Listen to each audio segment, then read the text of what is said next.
บัดเทือนแท้ๆนี่ปุ๊กอยู่ทางไปบ้านนงทางไปบางกุดซุ่งโอ้สิแล้วแหละ ยังกำลังสิเริ่มก่อยังขาดเรือยังมันขาดเลยไปว่าคันเพื่อใจดีกะสมทบแบบได้สีท่าเฮิรนตึงพอตึงแม่แบบดีกว่าพอซื้อหนะแบบมันกับบ่มีเงินแน่บ่มีเงินหลายแน่แบบทุ่มเสื้อก่อกับโบกพี่เหลือนมันกับเมิดและเงินจดไว้อยู่เบิดเท่าใดก็มันอยู่น้ำพอมากกับเมิดหลายเลยหีดเข้าแต่เก้าพุ่นโอ้แต่ข้าวกินบ่ใส่หีบเนาะแม่นพี่น้องเว้ยอันนี้จ้ะเฮาบ่ฮู้จักอันแบบประเภทกระโตกตะเก่าบ่ตักแต่ห้องโพยังดำเดิมดีเนาะ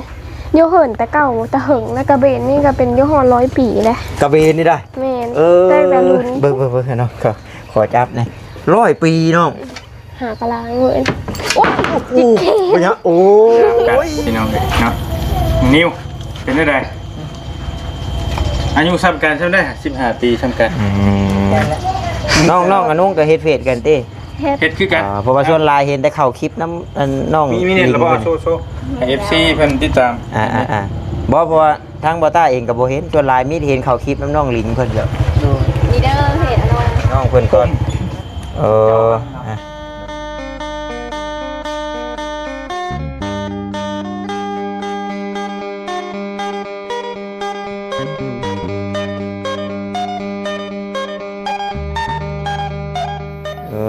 เนาะสบายดี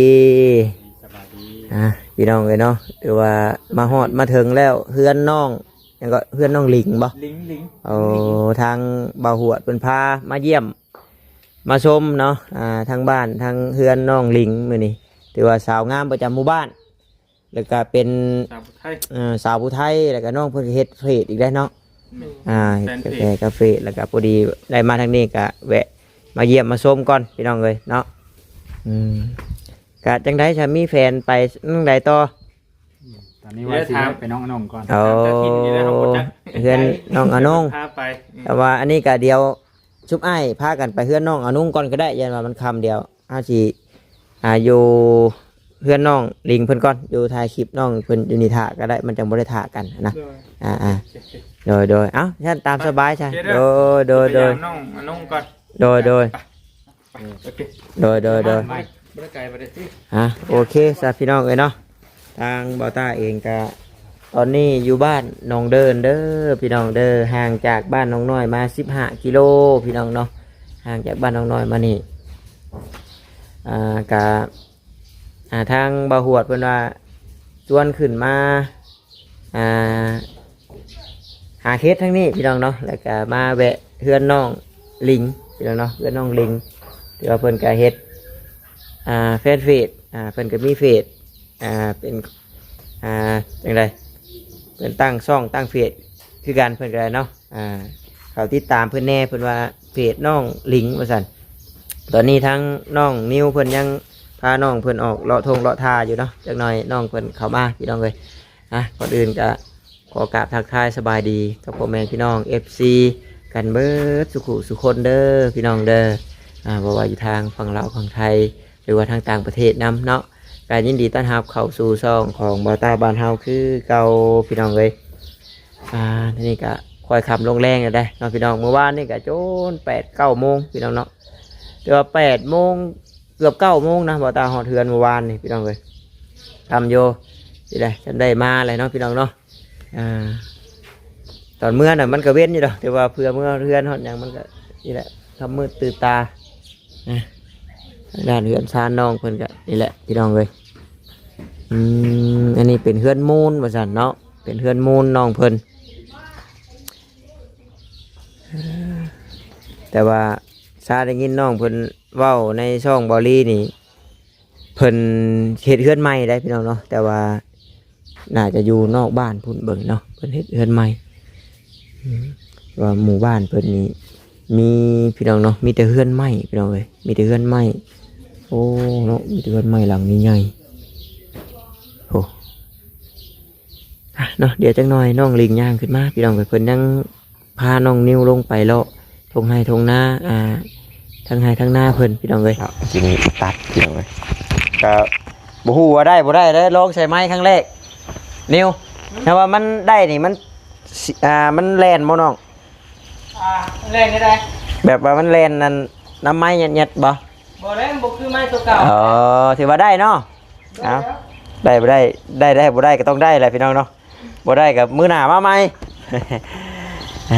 แต่ว่าเขาไอ้ตรงไอ้เตียงนี่น่าสิฮู้เนาะฮู้บ่ โอ้เห็นอยู่แบบเราไปซอยคนหลายอยู่ ว่าไอ้เตียงนี่คนฮู้จักหลายเนาะไอ้เตียงเนาะ แม่นเห็นแล้วลงคลิปเลยก็คือว่าดังเด้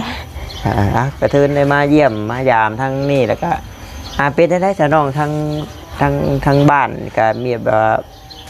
ก็มีครอบครัวที่เพิ่นแบบว่ายังคัดสนแห้งอยู่บ่ ครอบครัวแบบคน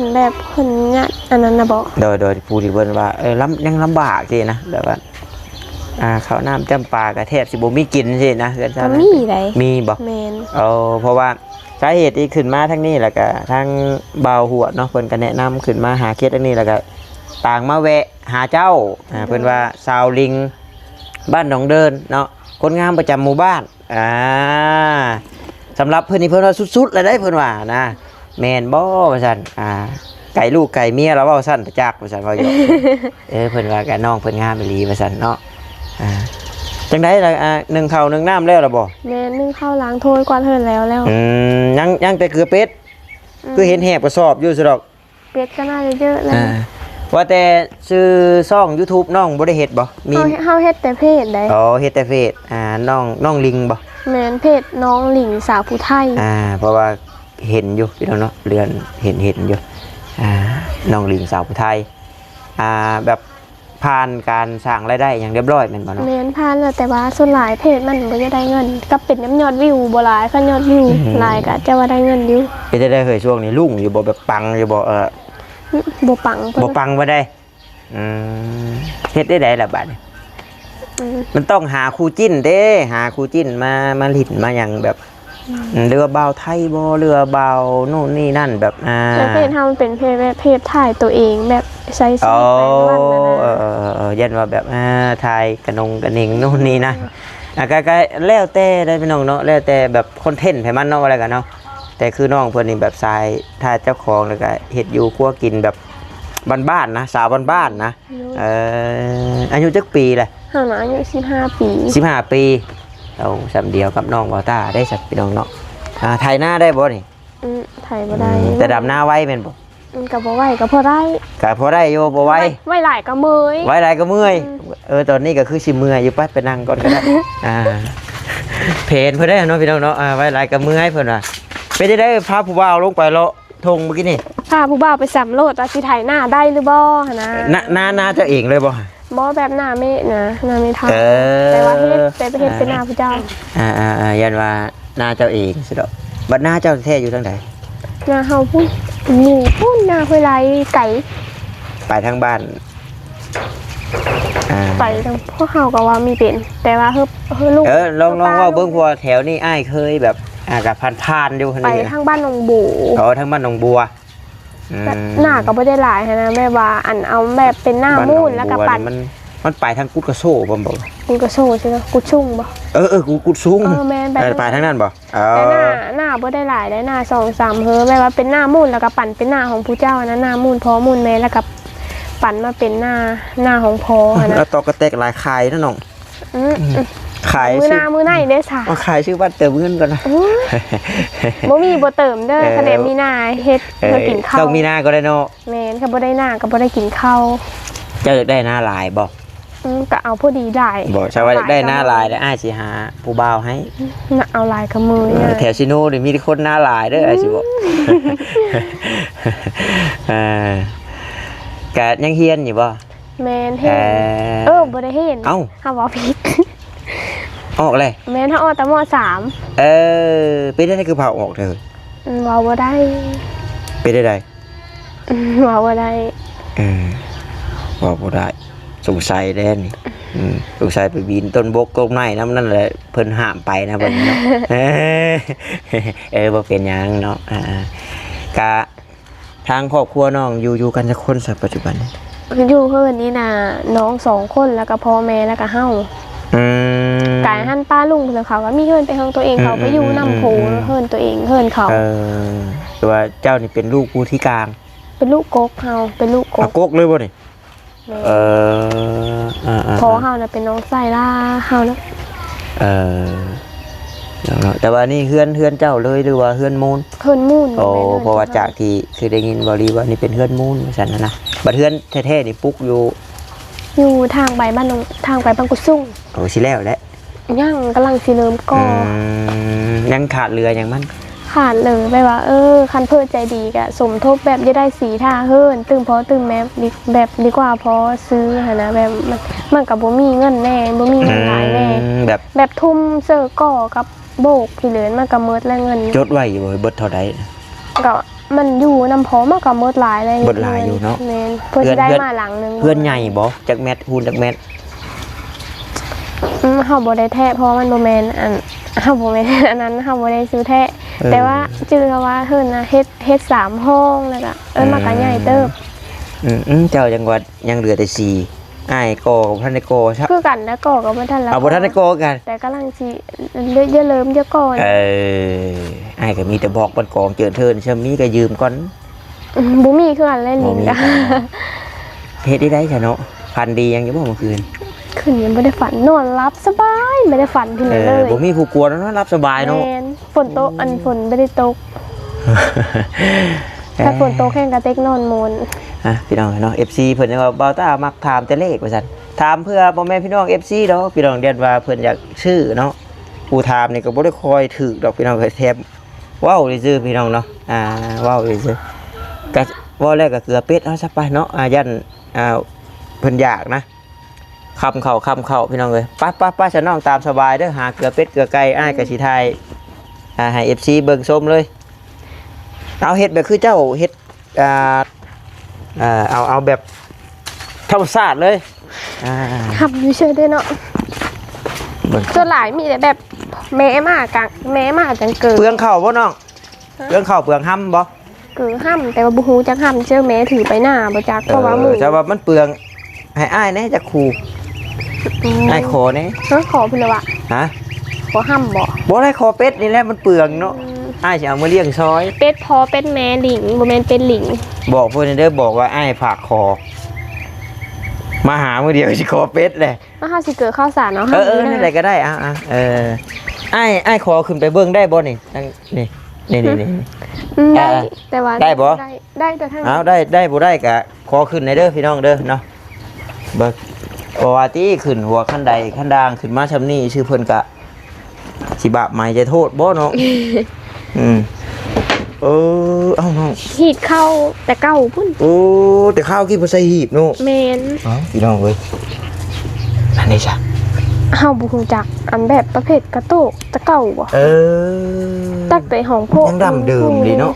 โยเหินแต่เก่าแต่เหิงและกระเบนนี่ก็เป็นโยฮอน100 ปีแล้ว กระเบนนี่ได้ แม่นแต่รุ่น เบิ่งเนาะขอจับหน่อย100 ปีน้อง หากะลางเว้ยโอ้ยจิกเก เป็นยังโอ้ยย่านบ่ ยาน โอ้ยขึ้นมาเฮือนเขาเดียวลูกกระซูนโอ้ยเนาะใจเย็นๆเลยไม่หยังน้องเพิ่นเอาเฮ็ดนี่ บ่ฮู้ โอ้100 ปีแล้วพี่น้องเนาะเกิดมาก็ให้แม่นเห็นรถเนาะน้องเนาะ ตั้งแต่ฮู้จักความมาเห็นเลย นี่จ้ะชานเพิ่นห้วยบึ้มเลยนี่เนาะโตเรื่อยนี่เขียนไฟเพิ่นเฮ็ดอยู่ก็กินนั่งถ่ายลงเฟซนี่แหล้วเนาะ โดยแม่ มาเฮือนน้องเพิ่นนี่เด้พี่น้องเนาะได้เห็นสิ่งที่บ่เคยเห็นนึงพี่น้องเนาะตอนนี้เห็นอยู่แต่ว่าบ่เคยเห็นแบบเพิ่นใส่ข้าวสินะส่วนหลายเพิ่นเอาไว้เสื้อผ้าหน้าแพรหรือว่าแก๊สอีหยังแต่อันนี้เพิ่นเฮ็ดใส่ข้าวโดยเฉพาะอันบ่เนาะอันเด้เนาะแต่กระโตกหั่นก็เคยเห็นอยู่พี่น้องเนาะแต่ว่าอาจจะบ่หลายร้อยปีคือน้องเพิ่นว่าจังนั้นไปจ้ะเนาะน้อยมันสิมืดก่อนน้องเพิ่นว่าเฮือนหกได้บ่ก็ทำนี่แล้วพี่น้องเนาะ โอ้ยไปเห็นเฮือนอ้ายเด้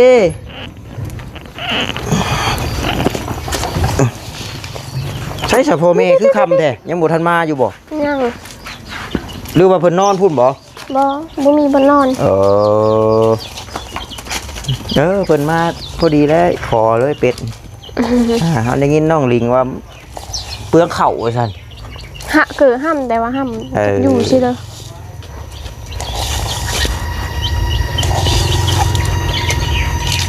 ชีวิตประจำวันแต่ละมื้อเฮ็ดหยังแน่ซะน้อง นึ่งข้าวล้างถ้วยกวาดเทิน เอายังบ่ได้ดำหน้าบ่ช่วง ย่างกาหากะว่าน ยันดำให้ดำหน้าก็แม่นบ่พ่อนะเนาะอยู่บ้านเนาะแม่นประจำการอยู่หน้าไปอยากไปโอ้หน้าใกล้ๆนี่โอ้ผู้ดีแล้วไปมากับลงลกกาซอยน้องเพิ่นพี่น้องเลยมาต้องลกกาดำหน้าได้เนาะ แม่น กับบาทวงกบนี่กับของเจ้าเองบ่นี่น้อง แม่นหนเอาไปโซนนึงนะเพราะว่าเยอะอันนั้นนี่ ถือว่าใหญ่ได้ขนาดคนออกไปแล้วเรือทำนี่นี่ บานใหญ่มันบานประตู โอ้ใหญ่แล้วนี่เบิ่งหาจักห้องนี่เสียงมาเลยทั้งนั้นห้องนึงใช่ซองเนาะ ข้าวบ่ฮู้จัก หรือว่าห้อง ข้าวบ่ฮู้จักคือ โอ้สมันกว้างมันใหญ่ขนาดนี้ไอ้ว่าวงยืนนี่ระดับห้องละคู่ห้องละวงนะพี่น้องเนาะป้าใหญ่เลยน้องเอ้ยเฮือนเจ้านี่ซะ1 2 3 4 5 6 7 8 9 10 11 12 13 14 15 16ปู๊ป่านนั้นเพิ่นว่าเฮือนเฮาได้น้อยนึงเพิ่นว่าบ่น้อยแล้ว มีพอหากระหนบานอัน เอาพี่น้องเอ้ย ประตู ผู้ใดสิมาต่อเติมก็มาต่อเติมเด้อเนาะ แม่น โอ้สารแห่เป็นอีกบ่นี่2 3ดางเลยนี่ แห่พอแต่เก้าซื้อเอาแบบเขา ป้า ป้า ลุ ลุ ง ง เอา เอา เพิ่ เพิ่ ง ง อะ อะ นะ นะ ยืมก่อนเด้อฉัน ได้เอาไปเลย เอาไปเลยตัวนี้เอาบัดแห่คือบ่ห่วงเลยบัดมูลพอ เอ้า บัด มันมีลายด่างอยู่ ให้อีหลีนี่บ่นี่ เอาไปเลย สิเอาแห่ให้บัดนี้ เอาไปแล้วต้องหว่านได้ หวานหวานไอ้หวานเป็น ยังไม่แห้ง เป็ดกะโคแห่กะโคโดยสบายดีเดี๋ยวโคตัวจริงเพิ่นแล้วขอสำนองเพิ่นให้จังว่า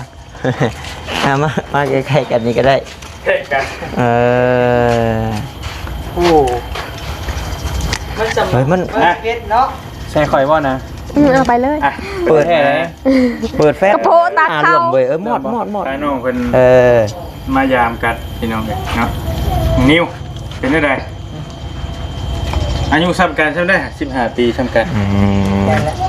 น้องกับนุ่งกับเฮ็ดเฟซกันติ เฮ็ด เฮ็ดคือกัน เพราะว่าส่วนลายเห็นแต่เข้าคลิปน้ำน้อง มีเน็ตหรือเปล่าโชว์ให้ FC เพิ่นติดตาม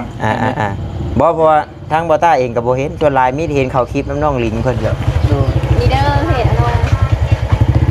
ะไร บ่เมย์แล้วบ่เมย์จะบ่ บอก เบิ่งเนาะคือหมอกกับเต่าอยู่ เจ้าปั๊บ เอามาใกล้ๆเบิ่งก่อนนะ พี่น้องเนาะโปรโมทให้น้องเพิ่นก่อนน้องลิงนี่เห็นแล้วพี่น้องเนาะ เบิ่งแม่เพจนะเพจน้องอนงผู้ใดบ่ทันได้ติดตามกันติดตามตามนี้เด้อ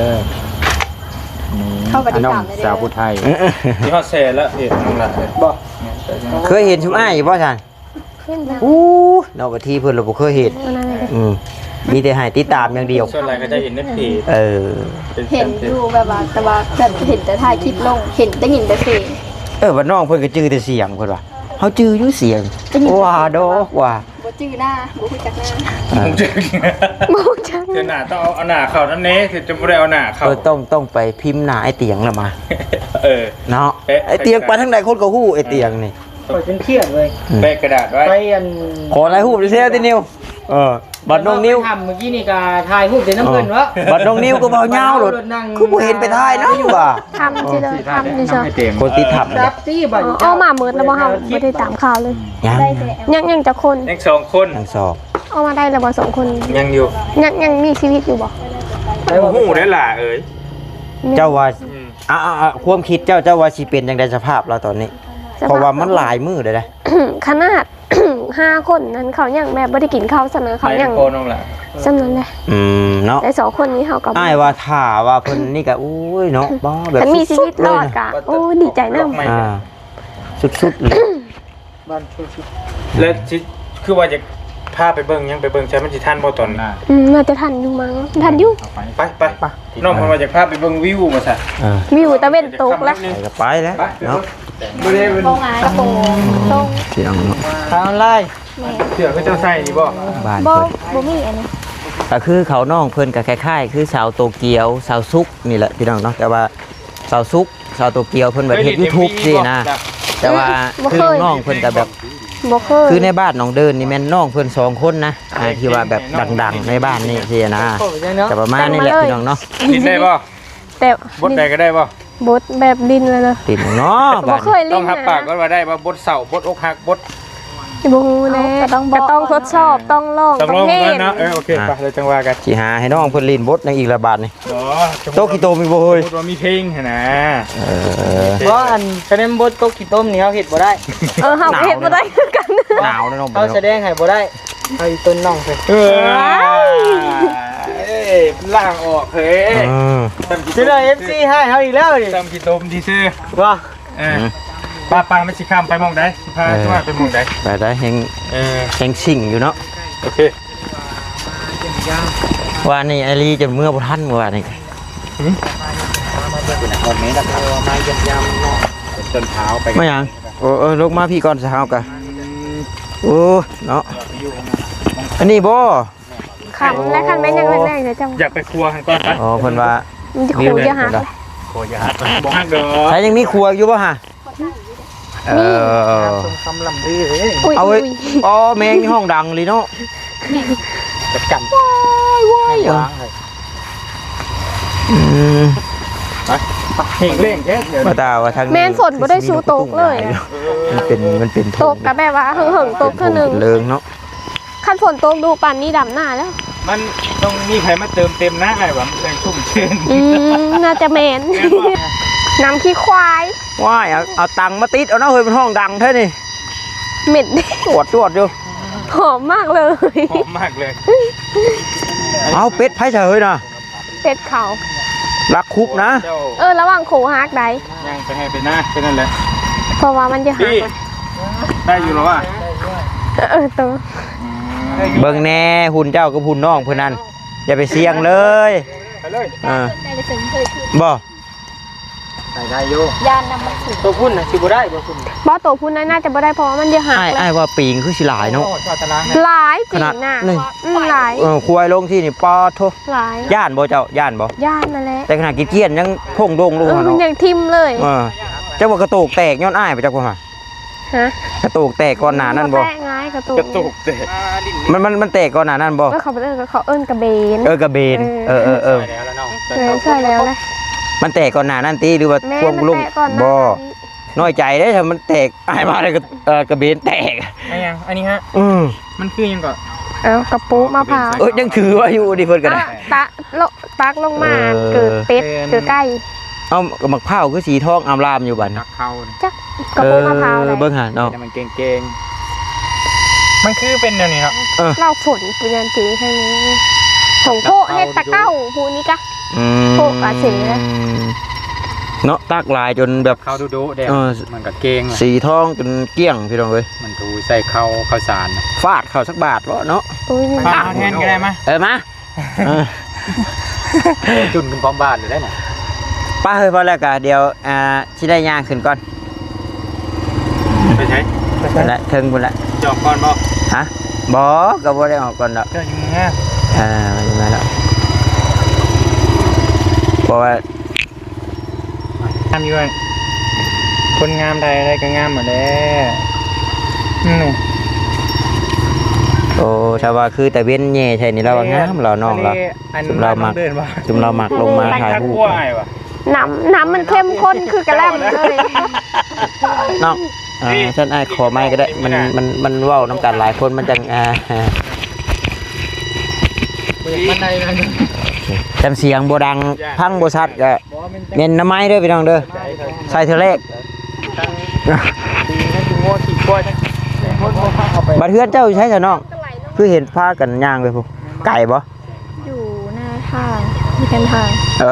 กับบ้านเดียวกันเนาะ หูบ่อจ้อย ได้แซงเลยได้ เจ้าเฮ็ดก่อนน้องเพิ่นบ่เฟด ต้นเติมแซง เฮ็ด ได้ แมนเฮ็ดก่อน แต่ว่าบัดบ่ถ้าบัดเอา ได้เชียดกับเวทน่าจะดีเด้อ เฮ้ย ผมบอกกันไปช่างอันนี้ ตัวเคยได้ยินอยู่บ่อยู่ศูนย์แขนชื่อกระเซียแล้วนะเนาะ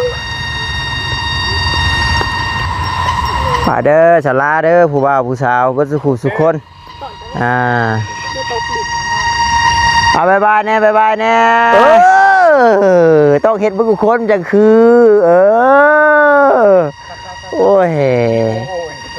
ตกใจว่าเลยหาพี่น้องไปป้าจับก่อนพี่น้องเนาะ